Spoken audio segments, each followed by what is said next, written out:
Candace Owen might have lied the reason why she was fired at the Daily Wire.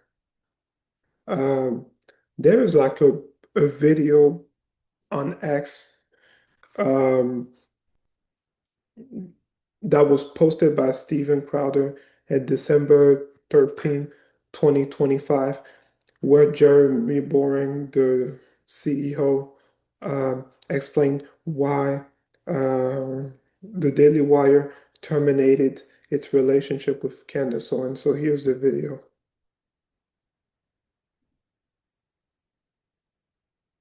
Everybody, 15 minutes ago, the Daily Wire terminated its relationship with Candace Owen. Candace has been an incredibly powerful voice for conservatives for years.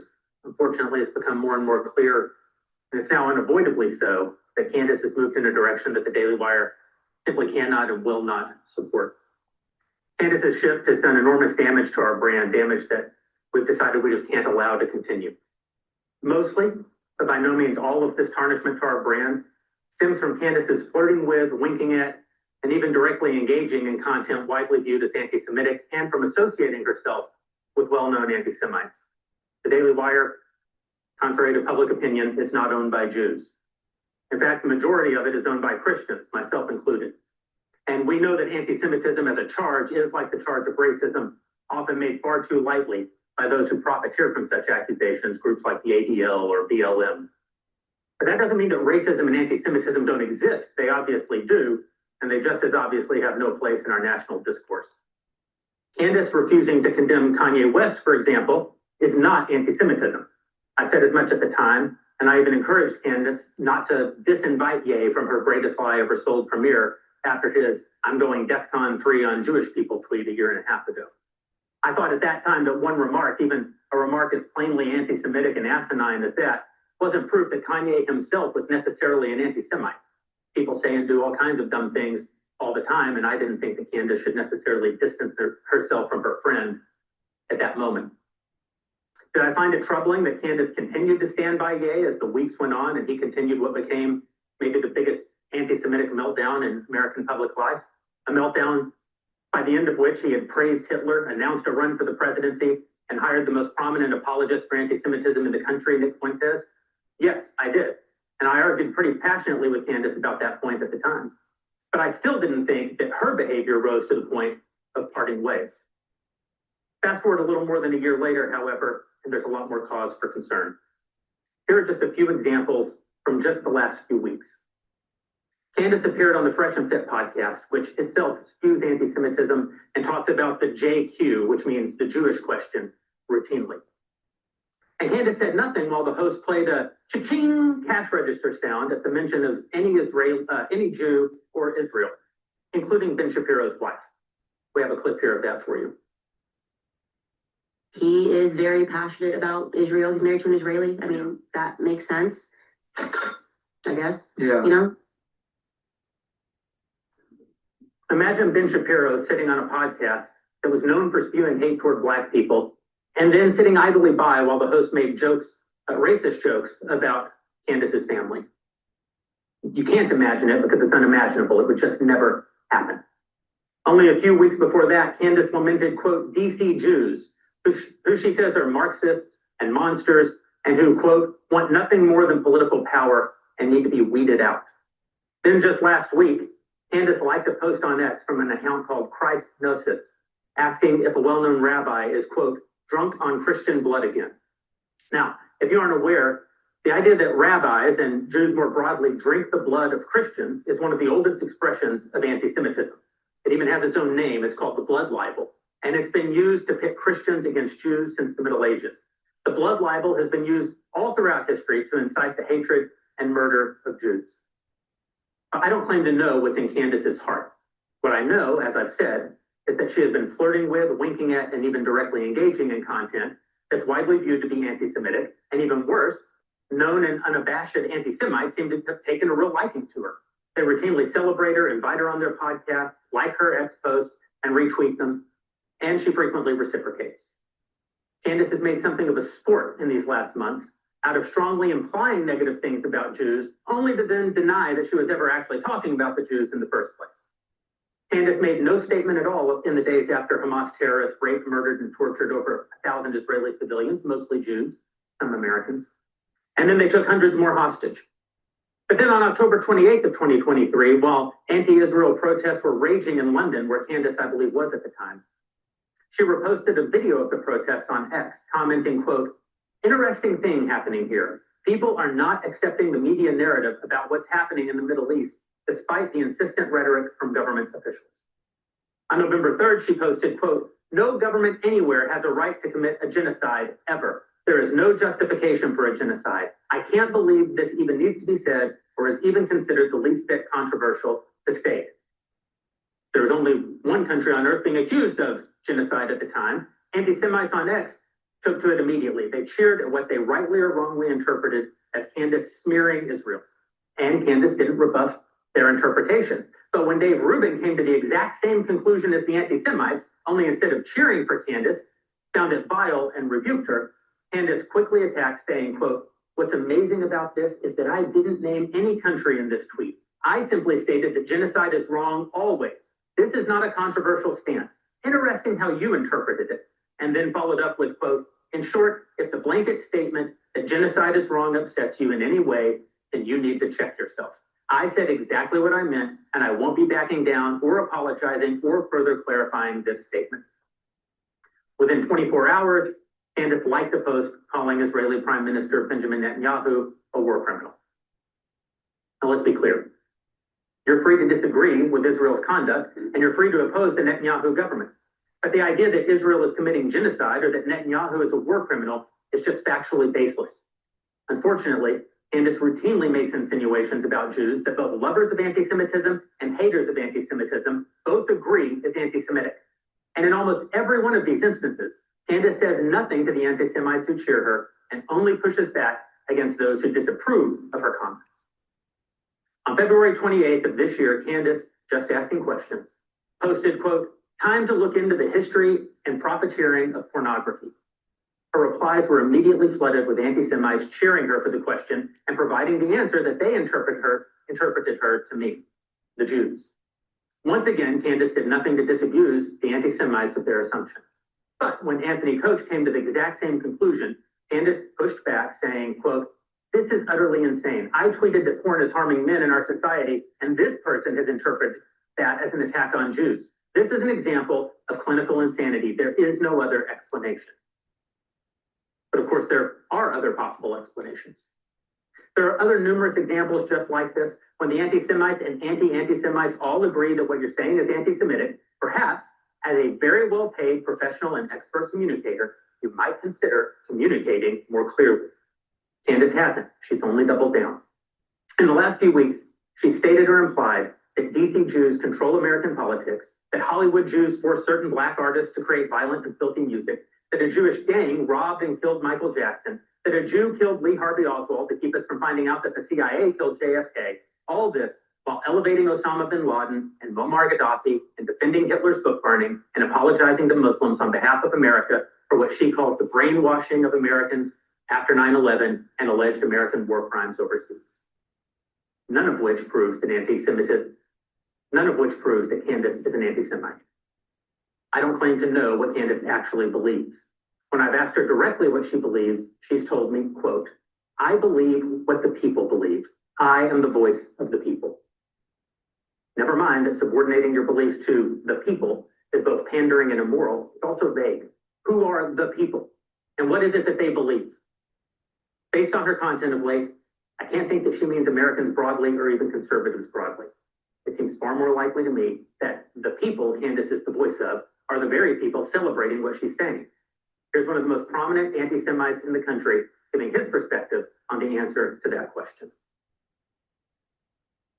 I have to stand. I have to stand because she's cooking. She cooked. That's crazy. She tweets a picture of Rabbi Shmuley. Bill, she writes. Bill. Nothing else. Incredible. She writes, Bill. She called him an unholy rabbi. I'm stealing that, by the way. If you hear that in my AFPAC 4 speech, I'm giving her credit. I'm stealing that from her. She said, the unholy rabbi. Dude, goated with the sauce, being cooked. Fuentes went on for about an hour celebrating Candace in that episode from 2 weeks ago. Of course, it's not just her associations with anti-Semitism that are damaging to our brand. Over the last few months, Candace has embraced the worst conspiracy theories and the worst people. When she traveled to Romania to interview Andrew Tate, Caleb was clear that we wouldn't pay for her to rehabilitate a pornographer, con man, and an accused rapist. Candace assured him that hers would not be a softball interview. But of course it was.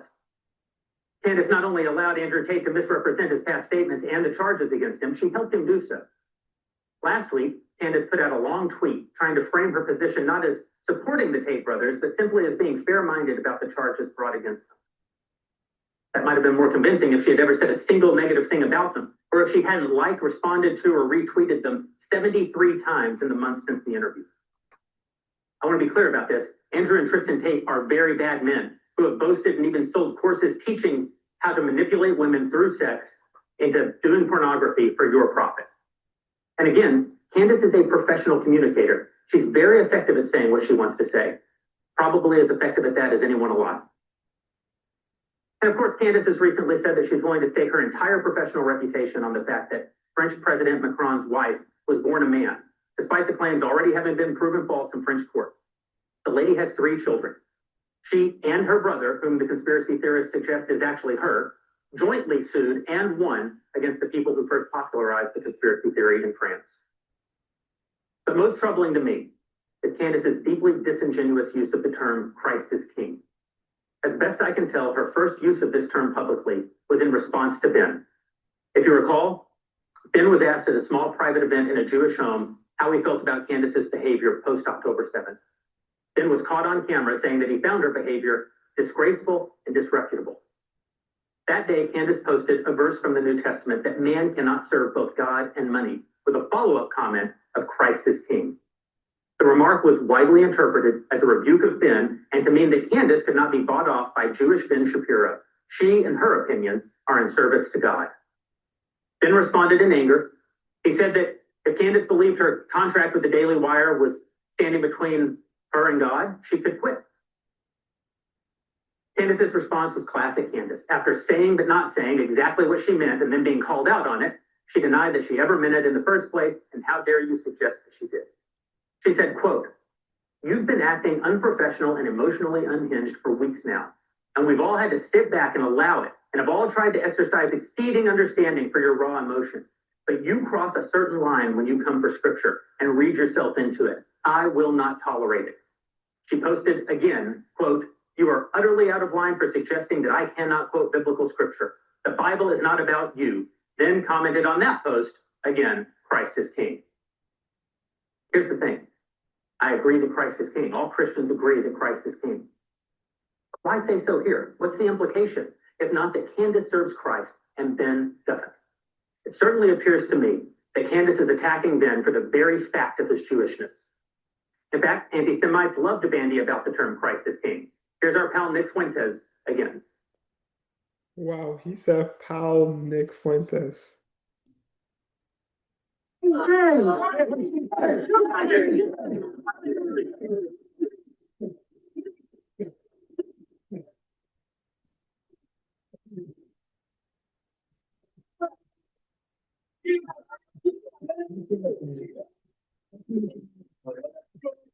That's what it's about. When I go to these rallies and we see everybody and they bring their rosaries and their American flags, I know we're on the right side of history. It's probably worth remembering here that Fuentes, when he isn't praising our Lord, has called for a holy war against Jews and said that, quote, "We will make them die in the holy war. They have no future in America. They will go down with their satanic master." Christ is King. Yeah, Christ is King. But the term Christ is King is not a gang affiliation.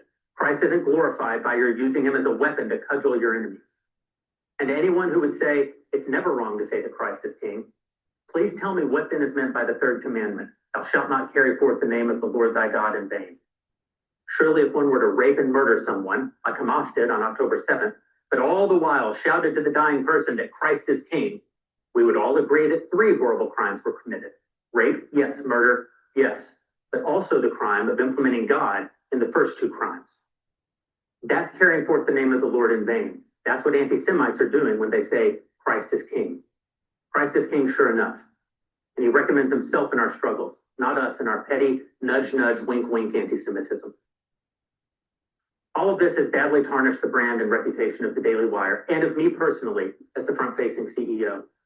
One need only revisit the thousands of virulently and overtly hateful commenters celebrating what they see as Candace's turn against the Jews, the remarks from Nick Fuentes, the myriad stories written in journals from Mediaite to the Washington Examiner to the Jewish Journal to the Times of Israel, the New York Post, the Daily Mail, and on, or from the many, many people disappointed with the Daily Wire and with me and even with Ben for not acting sooner to see how badly marred our reputation has become.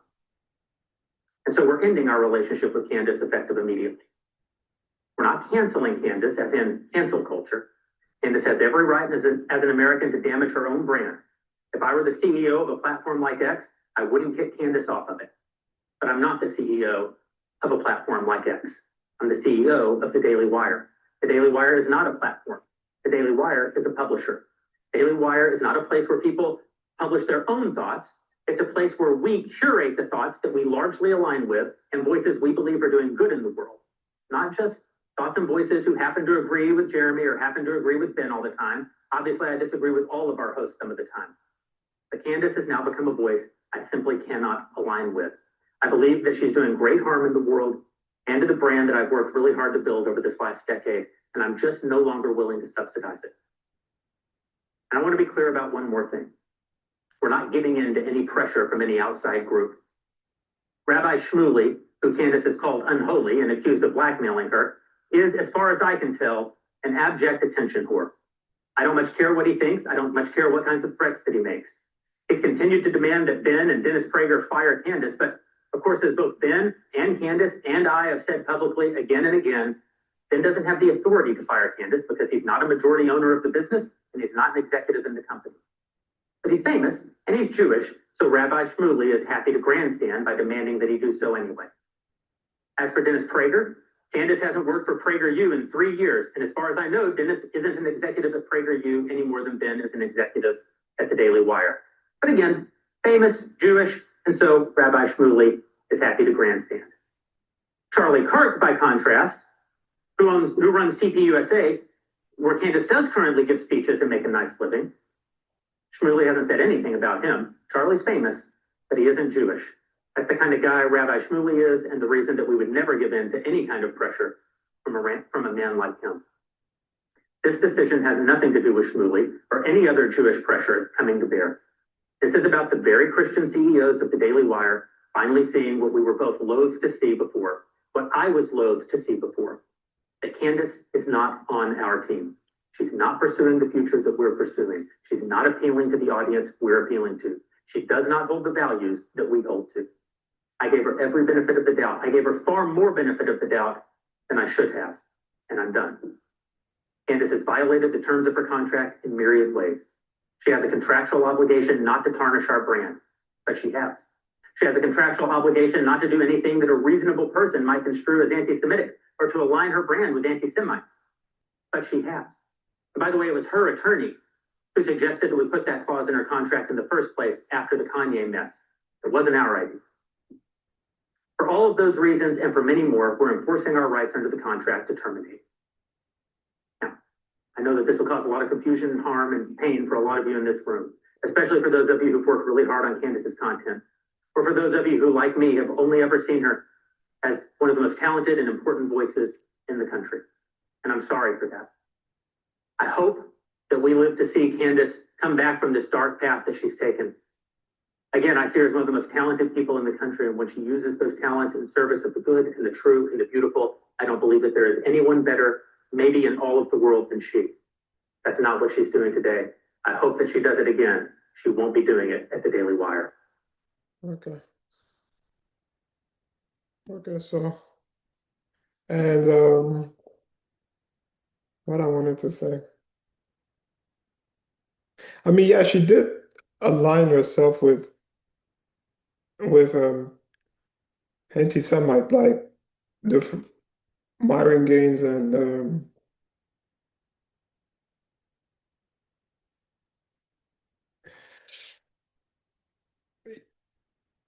So, so I do understand. And also, what I also want to say is the way how Ben Shapiro can regain his popularity, it is if he decide that he's going to debate those gripers.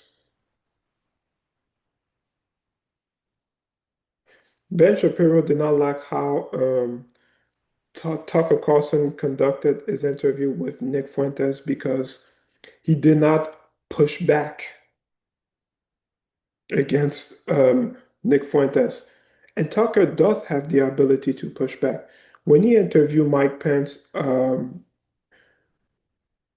Mike Pence was running for president, eh, for president of the United States in 2024, he pushed back against Mike Pence, and then Mike Pence said the quiet part out loud that the United States was not as concerned. He was more concerned about Ukraine getting weapons than what's going on in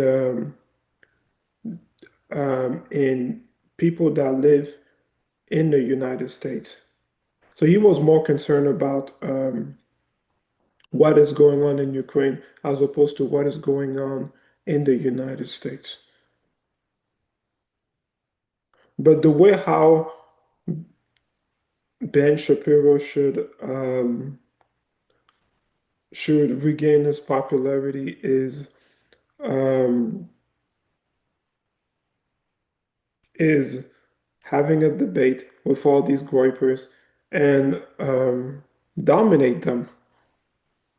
Like Bill Maher, like a week ago, something like that, he had an interview with Hannah Kasparian. They were talking about Israel Palestine, and I think Bill Maher did a good job. I'm just saying.